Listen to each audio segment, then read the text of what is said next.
हिंद प्यारे बच्चों और साथियों। आज है 13 अगस्त और 13 अगस्त को जो भी राष्ट्रीय अंतर्राष्ट्रीय घटनाएं हैं उन्हें हम बारी बारी साथ देखने वाले हैं कि किस प्रकार हमारे परीक्षाओं में आ सकते हैं और किस प्रकार हम उन्हें अटेम्प्ट करेंगे, है ना। रोज़ की वही डायलॉग है और आपको भी वो याद हो गया कि सर को ये बोलना ही है और आपको सुनना ही है, ठीक है। हम प्रयास से करते हैं ताकि आप उन बिंदुओं पर ज़्यादा फोकस करें जिनका परीक्षाओं से संबंध है। बीएड का जो भी इंट्रेंस दिए थे उन लोगों ने देख लिया कि करंट अफेयर्स का क्या वैल्यू होता है और कंटेम्प्रेरी प्रश्नों का क्या स्थिति होती है, ठीक है। चलिए आते हैं अपने सेशन पे। उम्मीद है आपको अच्छा लगेगा और इस सेशन को अच्छे से नोट कर लीजिएगा, तैयार कर लीजिएगा। अब सैटरडे को संडे को हम प्रयास करेंगे, सैटरडे संडे या मंडे को। संडे को तो मुश्किल है, मंडे को हो सकता है कि हम आपका केवल टेस्ट करंट अफेयर्स का लेंगे, जिसमें 15 जुलाई से लेकर 15 अगस्त तक के तथ्यों को हम रखेंगे। ध्यान से नोट कर लीजिएगा, ठीक है। कल के सवाल का जवाब दे दीजिए पहले जल्दी से। जो भी हमारा थंबनेल था हमने उसी को उठा के आपके रख दिया। हाल ही में किस देश ने कोरोना वैक्सीन का सफल मानव परीक्षण पूर्ण किया है? अमेरिका, जापान, रूस, कनाडा। तो जवाब था रसिया में। व्लादिमीर पुतिन की बिटिया को लगाया गया पहला वैक्सीनेशन किया गया है। कल हमने इसके बारे में आपसे काफ़ी कुछ चर्चा करी थी, ठीक है।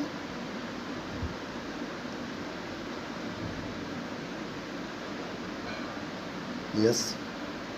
केंद्रीय सूचना और प्रसारण मंत्री प्रकाश जावड़ेकर ने connecting communication changing that is CCC नामक पुस्तक के ई संस्करण का अनावरण किया। कनेक्टिंग कम्युनिकेटिंग एंड चेंजिंग का अनावरण किया है। इस पुस्तक में एम वेंकैया नायडू के भारत के उपराष्ट्रपति के रूप में 3 साल का कार्यकाल के बारे में बताया गया है। उपराष्ट्रपति वेंकैया नायडू ने 11 अगस्त 2020 को अपने पद पर शपथ 3 साल पूरे किए हैं, ठीक है। तो चलिए सवाल क्या बनेगा? तो सवाल होगा कनेक्टिंग कम्युनिकेटिंग या चेंजिंग या CCC नामक पुस्तक किसकी है? तो वेंकैया नायडू की है। किस पर आधारित है? 3 वर्ष के उनके कार्यकाल पर, ठीक। ये बॉम्बे स्टॉक एक्सचेंज का नया लोगो बनाया गया है, ध्यान से देख लीजिएगा इसको। अच्छा, इस पर जो ऊपर बुल बना है इसका ज़रा मीन्स लिखिएगा नीचे कमेंट्स बॉक्स में। ये बुल जो बना है ऊपर, ये इसका मीन्स क्या है? बॉम्बे स्टॉक एक्सचेंज द्वारा महाराष्ट्र के अकोला स्थित सराफा व्यापार उद्योग संघों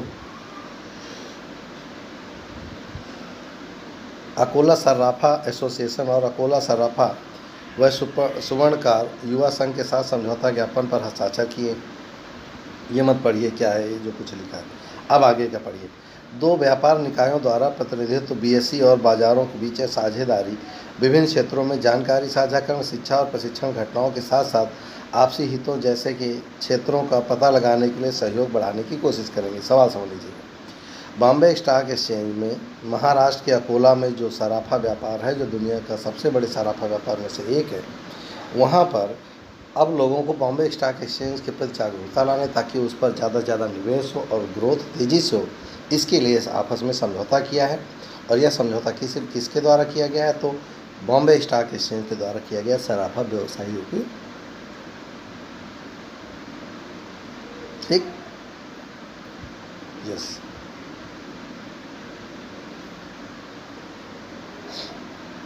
छत्तीसगढ़ सरकार द्वारा इंदिरा वन मितान, नोट करेंगे, इंदिरा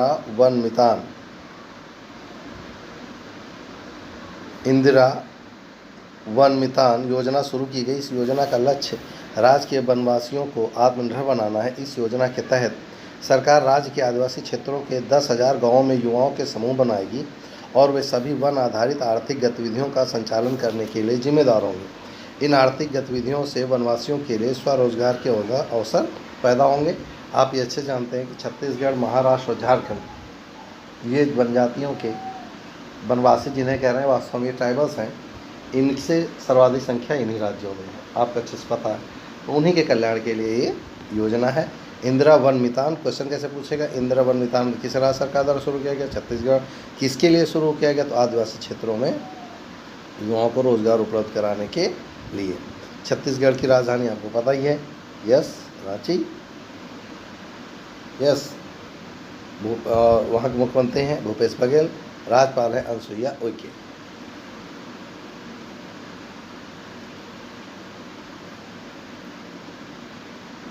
यस।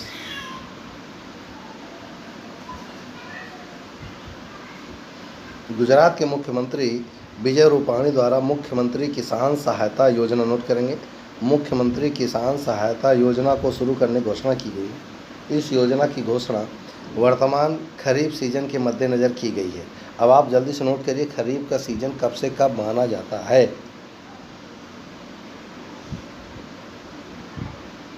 जिसमें राज्य के सभी किसानों को कवर किया जाएगा। इस योजना के लिए किसानों को कोई प्रीमियम या पंजीकरण प्रक्रिया का भुगतान नहीं देना होगा। ठीक। गुजरात की राजधानी आपको पता है गांधीनगर। मुख्यमंत्री हैं विजय भाई आर रूपाणी, राज्यपाल हैं आचार्य देवव्रत। सवाल समझ लीजिएगा। क्वेश्चन क्या बनेगा, मुख्यमंत्री किसान सहायता योजना किस राज्य सरकार द्वारा शुरू की? गुजरात के द्वारा शुरू की गई। किस फसल को ध्यान में रखकर की गई? खरीफ की फसल को ध्यान में रख के दी गई। खरीफ का सीजन कब से कब होता है, जरा नोट करके बताइए। खरीफ में कौन कौन सी फसलें बोई जाती हैं, कौन सा जल्दी से बता दीजिए। ठीक।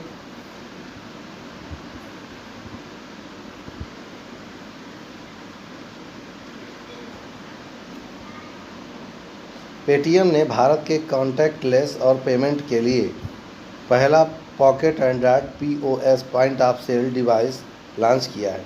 यह भारत में लॉन्च किया गया अपनी तरह का पहला ऐसा एंड्रॉयड आधारित डिवाइस है जो देश में वर्तमान में उपलब्ध पोर्टेबल लिनक्स आधारित POS उपकरणों की तुलना में बहुत अधिक शक्तिशाली है। यह बड़ी संख्या में लघु और मध्यम उद्यमों को डिजिटल बनाने और सशक्त बनाने का एक प्रयास है। कंपनी का लक्ष्य अगले कुछ महीनों के भीतर 2 लाख से अधिक उपकरणों को जारी करना है, जो प्रति माह 20 मिलियन से अधिक होगा। अब समझ लीजिए क्या है, उन्होंने ऑनलाइन ट्रेडिंग को बढ़ावा देने के लिए एक ऐसा POS सिस्टम बनाया है जिसमें छोटे से एक एंड्रॉयड ऐप में बहुत सारी गतिविधियां आप आसानी से संचालित कर सकते हैं। ठीक। पेटीएम के संस्थापक हैं विजय शेखर शर्मा। पेटीएम का मुख्यालय है ग्रेटर नोएडा उत्तर प्रदेश और पेटीएम की स्थापना हुई थी सन 2010 में। चलिए, इनको पहचानते ही हैं। यस। प्रधानमंत्री नरेंद्र मोदी वीडियो कॉन्फ्रेंसिंग के माध्यम से पारदर्शी कराधान ईमानदार का सम्मान के लिए प्लेटफॉर्म लॉन्च करेंगे। यह नया प्रत्यक्ष कर सुधारों की यात्रा को और भी आगे ले जाएगा और ईमानदार करदाताओं को पुरस्कृत भी करेगा। अब यहाँ नोट कर लीजिएगा, हम स्वयं इसके सदस्य हैं। ईमानदार का सम्मान का मतलब होता है आपका जितना टैक्स होता है चुपचाप आप ईमानदारी से भर दें, आप बेईमान घोषित ना हो, देश के लिए कुछ अच्छा करें। इसीलिए योजना लाई गई है और उसमें मोदी जी संबोधित करेंगे सारे करदाताओं को जो टैक्स पे करते हैं। ठीक। केंद्रीय प्रत्यक्ष कर बोर्ड के अध्यक्ष हैं Pramod Chandra Modi, that is PC Modi.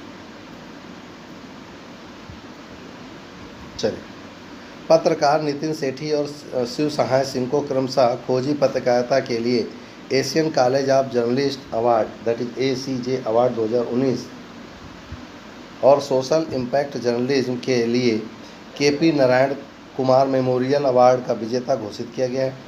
यह पुरस्कार विश्व स्वास्थ्य संगठन की मुख्य वैज्ञानिक सौम्या स्वामीनाथन द्वारा 2021 की क्लास के उद्घाटन पर एक वर्चुअल समारोह के दौरान प्रदान किए जाएंगे। ठीक। अब ये क्या है, खोजी पत्रकारिता। क्वेश्चन क्या बनेगा देखिए ज़रा। नितिन सेठी और शिव सहाय क्यों प्रसिद्ध हैं? तो खोजी पत्रकारिता के लिए, नोट करेंगे। इनको कौन सा अवार्ड मिलने जा रहा है? तो Asian college of journalist that is ACJ का अवार्ड 2019 का इनको मिलेगा। ठीक। ACJ का मुख्यालय चेन्नई तमिलनाडु में और ACJ के अध्यक्ष हैं शशि कुमार। कौन है? शशि कुमार।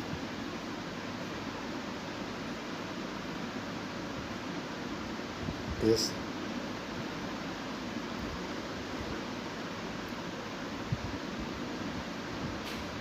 एक space tech startup Skyroot Aerospace ने अपर स्टेज के रॉकेट इंजन रमन, नोट करेंगे क्या कहा?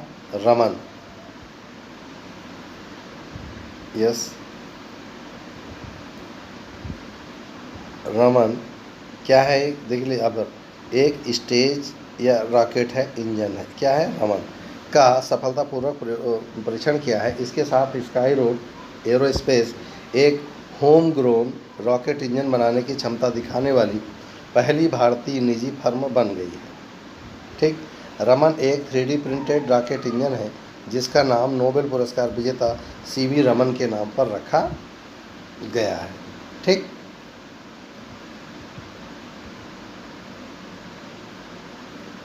अगला देखिए।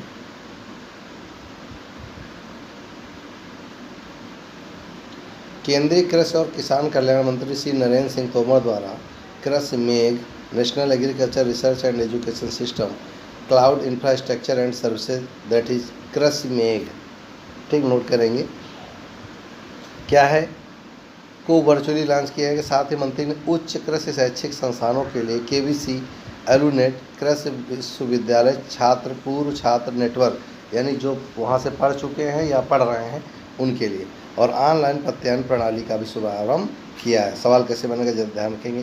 कृषि मेघ क्या है, तो ध्यान रखेंगे उच्च शिक्षा संस्थानों को वर्चुअल या वेबिनार के माध्यम से शिक्षित करने का एक वेब पोर्टल है। ठीक, चलिए, इनको तो सब जानते ही होंगे, नहीं जानते तो जान लीजिए। और हम आपसे स्पष्ट और रिक्वेस्ट करेंगे कि इन्हें व्यक्ति के तौर पे नहीं, व्यक्ति के तौर पर देखेंगे। व्यक्ति के तौर पर वो किसी पार्टी के संबंधित हो सकते हैं, व्यक्ति के तौर पर वो किसी धर्म से संबंधित हो सकते हैं, लेकिन कविता और साहित्य किसी के बपौती नहीं होती। बिल्कुल सत्य इन्होंने कहा था कि हिंदुस्तान किसी के बाप का नहीं है, लेकिन उसके बाद जो कुछ कहा था वो गलत था। तो वो व्यक्ति के रूप में इन्हें न देखें, व्यक्तित्व के रूप में देखें, मेरी रिक्वेस्ट है आपसे। ठीक, प्रख्यात उर्दू शायर राहत इंदौरी का निधन हुआ। वह एक बॉलीवुड गीतकार भी थे जिन्हें मुन्ना भाई MBBS के एम बोले, यानी एम बोले तो, और इश्क के, नींद चुराई मेरी जैसी गीतों को बोल लिखने के लिए जाने जाते हैं। ठीक, फिलहाल ये धर्म पर आधारित टिप्पणी करने के लिए, राम मंदिर पर टिप्पणी करने के लिए, और साथ ही हमेशा हिंदू मुस्लिम एकता अखंडता पर कुठाराघात करने के लिए इनको ज़्यादा याद किया जाता है। इसलिए इनको व्यक्तित्व के रूप में स्वीकार करें, व्यक्ति के रूप में नहीं। व्यक्ति के रूप में तो हम भी किसी पार्टी से संबंधित हो सकते हैं, हम भी कुछ विचारधाराओं से संबंधित हो सकते हैं, लेकिन जब व्यक्तित्व की बात करेंगे तो हम केवल आपके लिए शिक्षक हैं। ठीक है, और उस दौरान मेरी भूमिका सिर्फ एक शिक्षक ही होनी चाहिए। और ये राहत साहब में बड़ी अच्छी थी कि शायर के रूप में वो शायर ही थे, उन्हें जात धर्म से कोई लेना देना नहीं था। चलिए, ये मैक्स वर्स्टैपन है, क्या है ज़रा देखिए। Red bull racer max Verstappen ने 70वीं एनिवर्सरी ग्रैंड प्रिक्स अपने नाम कर ली है। इसमें मर्सिडीज रेसर, नोट करेंगे, रेड बुल के हैं वर्स्टैपन, मर्सिडीज के हैं लुइस हैमिल्टन दूसरे स्थान पर है, जबकि मर्सिडीज एक अन्य रेसर वाल्टेरी बोटास, यानी मर्सिडीज के वाल्टेरी बोटास में तीसरे स्थान पर है। नोट करें, इनका बहुत पूछा था कंपनी का नाम। वर्स्टैपन है रेड बुल के, और लुइस हैमिल्टन है मर्सिडीज के, और वाल्टेरी बोटास भी है मर्सिडीज के। ठीक,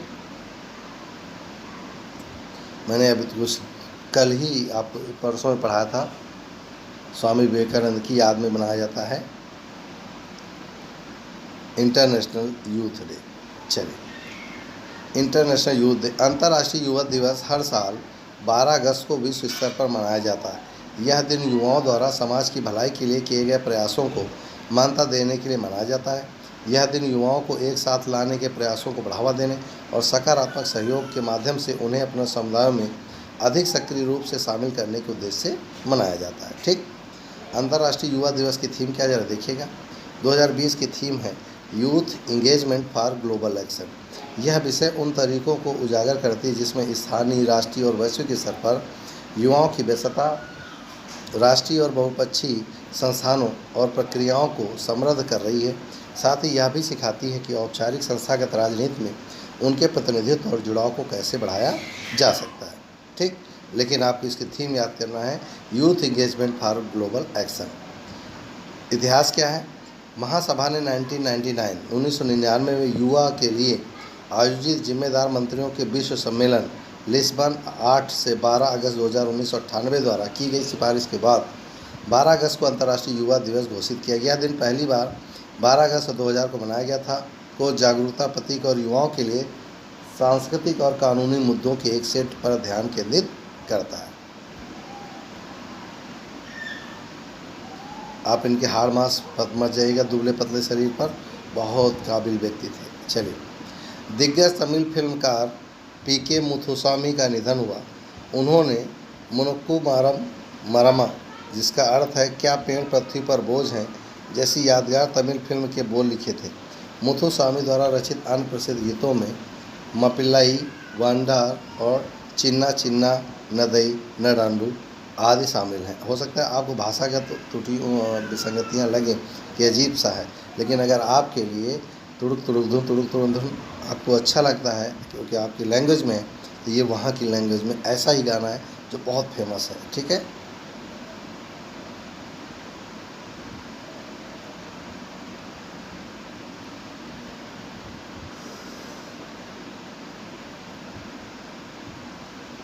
लेबनान के प्रधानमंत्री हसन दीब और उनकी पूरी सरकार ने बेरूत में हुए विशाल विस्फोट के कारण इस्तीफा दे दिया है।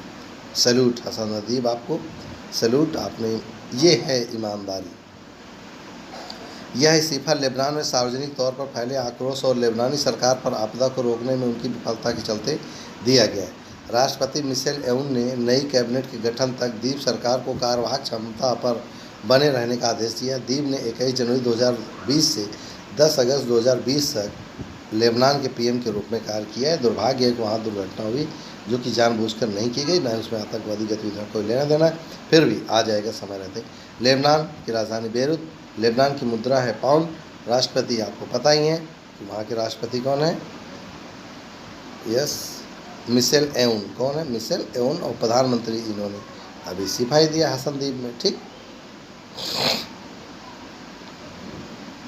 यस। नाबार्ड के पूर्व प्रमुख हर्ष कुमार भानवाला को कैपिटल इंडिया फाइनेंस लिमिटेड का कार्यकारी अध्यक्ष नियुक्त किया गया। सवाल समझ गए। नाबार्ड का पूर्व अध्यक्ष जो है उन्हें कैपिटल इंडिया का कार्यकारी अध्यक्ष नियुक्त किया गया। इससे पहले भानवाला 6 साल तक national bank for agriculture and rural development that is NABARD के अध्यक्ष चले। नीचे लिखे नाबार्ड के बारे में। उन्हें दिसंबर 2013 में अध्यक्ष नाबार्ड के रूप में भी नियुक्त किया गया था और 26 मई 2020 को सेवा मुक्त कर दिया गया था। कैपिटल इंडिया फाइनेंस लिमिटेड के प्रबंध निदेशक हैं केशव पोरवाल और इसके हेड ऑफिस है महाराष्ट्र, मुंबई में। ये था आज हमारा सेशन। चलिए कुछ महत्वपूर्ण बिंदु लेकर आए, आपको बहुत मज़ा आने वाली है, इनको ध्यान से सुनेगा। अभी कमला हैरिस बहुत चर्चा में कौन है, तो ध्यान रखेंगे। जो बिडेन कौन है? अमेरिकी डेमोक्रेटिक पार्टी के राष्ट्रपति पद के उम्मीदवार। नोट करेंगे, सशक्त उम्मीदवार हो सकता है अगले राष्ट्रपति हो। ने भारतीय मूल की सीनेटर कमला हैरिस को उपराष्ट्रपति पद का उम्मीदवार बनाया है। कमला हैरिस अमेरिका के मुख्य राजनीतिक दल डेमोक्रेटिक पार्टी के लिए चुनाव लड़ने वाली पहली अश्वेत और दक्षिण एशियाई अमेरिकी महिला है। कमला हैरिस के बारे में जन्म 1964, कहाँ? California, USA. राजनीतिक दल है डेमोक्रेटिक पार्टी। वर्तमान में वो कैलिफोर्निया से सीनेटर हैं। पूर्व में कैलिफोर्निया के अटॉर्नी जनरल रह चुकी हैं। जो बिडेन के बारे में पूरा नाम जोसेफ रॉबर्ट बिडेन जूनियर, जन्म 20 नवंबर 1942। राजनीतिक पार्टी डेमोक्रेटिक पार्टी। 47वें उपराष्ट्रपति 20 जनवरी 2009 से जनवरी 2017 के मध्य अमेरिका के 2 कार्यकालों के लिए उपराष्ट्रपति पद पर रह चुके हैं। ठीक, अब आज के लिए बिंदु लाए हैं। अंडमान निकोबार में सबमरीन केबल, देखते हैं क्या है। तो सबसे पहले जानते हैं कि सबमरीन केबल क्या होता है। सबमरीन केबल का मतलब हुआ कि समुद्र के पानी के नीचे कोई भी वस्तु, और सबमरीन केबल का मतलब है कि समुद्र के नीचे बिल्कुल सतह पर, यानी सी बेड, नीचे ज़मीन पर, यानी कि अगर ये समुद्र की सतह है तो सी बेड माने समुद्र की तली वाले भाग पर, ध्यान रखिएगा। बिछाई गई केबल, इसे स्पेशल शिप के जरिए बिछाया जाता है। यह ऑप्टिकल फाइबर कम्युनिकेशन केबल है। दुनिया भर में कॉन्टिनेंट, महादेश और ओशन, महासागर के बीच में बिछाई हुई है ताकि हम प्रॉपरली कनेक्ट कर पाएँ इंटरनेट और बहुत सारी कम्युनिकेशन डिवाइस से। दुनिया में इंटरनेट इसके ज़रिए ही चलता है। जैसे आप जो वीडियो देख रहे हैं वो अमेरिका में मौजूद गूगल के सर्वर में है, तो वीडियो का डेटा आप तक अमेरिका से समुद्री केबल के थ्रू इंडिया पहुंचा और फिर आपके मोबाइल तक। यही तमाम वेबसाइट के मामले में भी होता है। हाँ, कुछ साइट के सर्वर इंडिया में है तो उसका डेटा हमें यहीं से मिल जाता है। तो सबमरीन केबल को गूगल सहित दुनिया की कई कंपनियों ने बिछाया है। ये केबल इस तरह से दिखती है। यह इतनी मजबूत होती कि शार्क या कोई समुद्री जीव इसे बाइट करने की कोशिश करे तो वह नुकसान नहीं पहुंचा पाता। ऐसी ही optical fibre submarine cable Chennai से अंडमान निकोबार आइलैंड तक बिछाई गई है। भारत में किसी द्वीप तक सबमरीन केबल बिछाने का यह पहला प्रयास है, समझ लीजिए। इससे पहले अंडमान निकोबार, आइसलैंड पूरी दुनिया से इंटरनेट से जुड़ गया है। किसने सबमरीन केबल बिछाए? तो बीएसएनएल, भारत संचार निगम लिमिटेड ने। कितनी लागत हुई? इस पर करीब 1224 करोड़ रुपए की लागत आई है। कब शुरू हुई योजना? इस प्रोजेक्ट की आधारशिला पीएम मोदी ने दिसंबर 2018 में पोर्ट ब्लेयर में रखी थी। किन द्वीपों को कनेक्ट किया गया? तो चेन्नई से पोर्ट ब्लेयर तक इसके बाद पोर्ट ब्लेयर से Swaraj Dweep, Little Andaman, Car Nicobar, Kamorta, Great Nicobar, Long Island और रंगट, इसका विस्तार अंडमान निकोबार के 12 द्वीपों पर भी किया जा रहा है। अंडमान निकोबार द्वीप समूह को क्या फ़ायदा होगा? तो आज हमारा जीवन कम्युनिकेशन पर ही आधारित है। अंडमान निकोबार आइलैंड में अब तक इंटरनेट सैटेलाइट के जरिए इस्तेमाल की जाती थी, लेकिन इसकी स्पीड बेहद कम होती है। सैटेलाइट इंटरनेट भरोसेमंद तो है, लेकिन कम स्पीड की वजह से इससे ज़्यादा काम नहीं कर सकते। इस तक पब्लिक की पहुंच भी आसान नहीं हो पाती। सब मेरीन केबल की वजह से अब 2x200 GPS यानी 4000 Gbps स्पीड इंटरनेट इस आइलैंड तक पहुंच गई है। हालांकि आप यह नहीं समझिए कि आम लोगों को 400 Gbps की स्पीड मिलेगी। दरअसल इतनी मैक्सिमम कैपेसिटी है इस आइलैंड पर एक साथ इंटरनेट यूज़ करने की, तो लोगों को उनकी ज़रूरत की स्पीड के अनुसार ब्रॉडबैंड या इंटरनेट मिलेगा। यह समुद्री केबल BSNL ने बिछाई है, लेकिन इसका उपयोग अब वहां पर दूसरे मोबाइल प्रोवाइडर्स भी कर सकेंगे। मोबाइल, ब्रॉडबैंड, लैंडलाइन दूरसंचार सेवाएं बेहतर और भरोसेमंद होंगी। 4G सेवाएं भी दुरुस्त होंगी। ऑनलाइन शिक्षा, टेलीमेडिसिन, बैंकिंग प्रणाली, ऑनलाइन ट्रेडिंग में सुधार और पर्यटन को बढ़ावा भी मिलेगा। पर्यटन को इसमें काफ़ी फ़ायदा होने वाला है। सबसे बड़ी बात यह है कि इस वक्त चीन की नज़र हिंद महासागर पर है और चुनौतियों से निपटने के लिए अंडमान निकोबार आइलैंड में नेवल पोर्ट है, तो नेवी को भी बेहतरीन इंटरनेट मिल सकेगा, जिससे कम्युनिकेशन आसान होगा। अंडमान निकोबार द्वीप समूह के उपराज्यपाल हैं एडमिरल DK जोशी। ये था हमारा महत्वपूर्ण बिंदु। चलिए, आज के लिए अभ्यास का आपका प्रश्न है, हाल ही में किस राज्य में मुस्लिम धर्म पर आपत्तिजनक टिप्पणी के कारण पुलिस स्टेशन को आग लगा दी गई? बहुत ही इस समय करंट का बिंदु था कि किस राज्य में किसी ने फेसबुक पोस्ट पे एक आपत्तिजनक नबी साहब पर एक टिप्पणी कर दी और उसको लेकर कोई FIR लिखाने गया थाने पर, उन्होंने बात टालने का प्रयास किया, जनता भड़क गई और आग लगा दी। क्या था, कहाँ पर हुआ, जल्दी बताइए। आंध्र प्रदेश, कर्नाटक, तमिलनाडु, केरल। ये था आज हमारा सेशन। उम्मीद है आपने अच्छे से तैयार कर लिया होगा, आपने नोट्स बना लिए होंगे और इन नोट्स को दोहराते जाइएगा। एक बार पढ़ी हुई चीज़ किसी मतलब की नहीं होती जब तक वो बार बार दोहराई ना जाए। हम आपसे बार बार कहते हैं, एक किताब को 20 किताबों को एक बार पढ़ने से अच्छा है एक किताब को 20 बार पढ़ें। इसलिए नोट्स को एक बार पढ़ने के बजाय कई बार पढ़ें, आपको ये करंट याद हो जाएंगे। ठीक, मिलते हैं आज 1:40 पे दोपहर में लाइव क्लास में। देखेंगे कौन कौन सी चीज़ें हम आज आपको अच्छा से कुछ पढ़ाने का प्रयास करेंगे। ठीक, आज फिलहाल इतना ही। मिलते हैं नेक्स्ट वीडियो में नए उम्मीद के साथ, नए जोश के साथ। फिलहाल